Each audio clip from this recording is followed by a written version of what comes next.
القصة اللي هتسمعوها دلوقتي مش مجرد حكاية، دي قصة أول مخلوق ربنا لعنه. قصة كبر وعناد خلت واحد كان من أعلى المنازل ينزل لأحقر المراتب. قصة إبليس. القصة دي مش بس للتاريخ، دي مرأة لكل إنسان عشان يشوف نفسه هل ممكن أكرر نفس الغلطة؟ إبليس أصله من الجن، لكن عبادته الطويلة خلت الملائكة يشوفوه في مكانة عظيمة.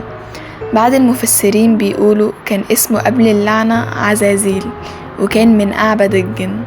عاش وسط الملائكة، شاف الجنة والنار، وكان بيظن إن مفيش مخلوق أعظم منه.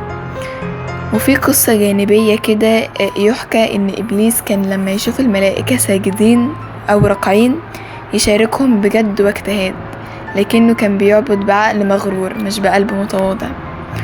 ربنا خلق آدم من طين ونفخ فيه من روحه، وأمر الملائكة بالسجود تكريما لآدم.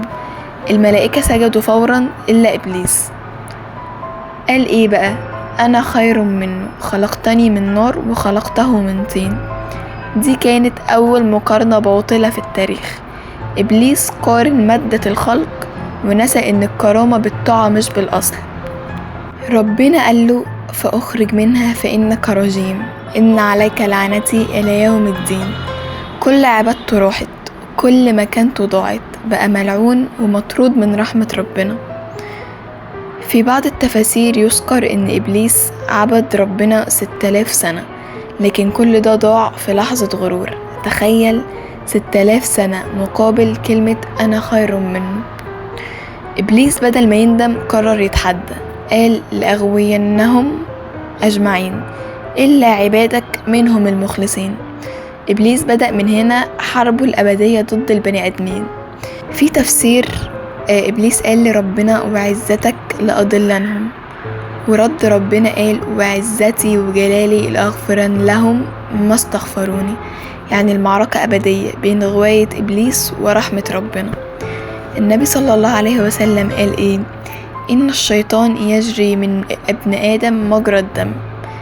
إبليس بيستخدم الشهوات، التسويف اللي هو بكرة هتوب، الكبر نفس ذنبه، الشبهات، تشكيك في الدين.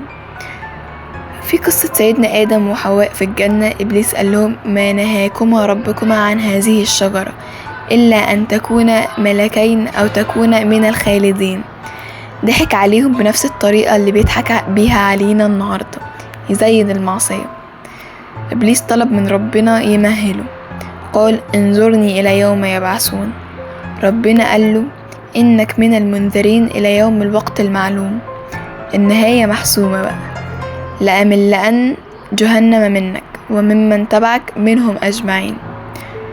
تخيل يوم القيامة إبليس مربوط في سلاسل، هو وأتباعه، واللي كانوا بيتبعوه بيصرخوا لولا أنتم لكنا مؤمنين.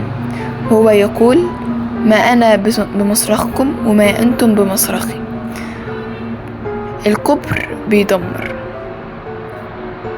إبليس عبد آلاف السنين، لكن لحظة كبر ضيعته. النبي صلى الله عليه وسلم قال لا يدخل الجنة من كان في قلبه مثقال ذرة من كبر. العبادة مش كفاية من غير إخلاص.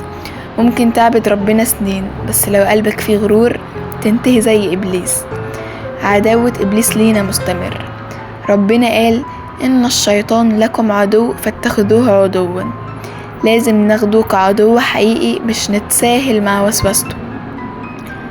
والتوبة سلاحنا دايما. إبليس يأسك، لكن ربنا قال لا تقنطوا من رحمة الله. إبليس مش مجرد قصة، ده إنذار مخلوق شاف الجنة، عاش وسط الملائكة، عبد ربنا آلاف السنين، لكن في الآخر ضاع بسبب الغرور. الرسالة واضحة، ما تخليش الكبر أو الوسوسة يضيعوك، لأن نفس الغلط اللي وقع فيه إبليس ممكن يوقع أي واحد فينا.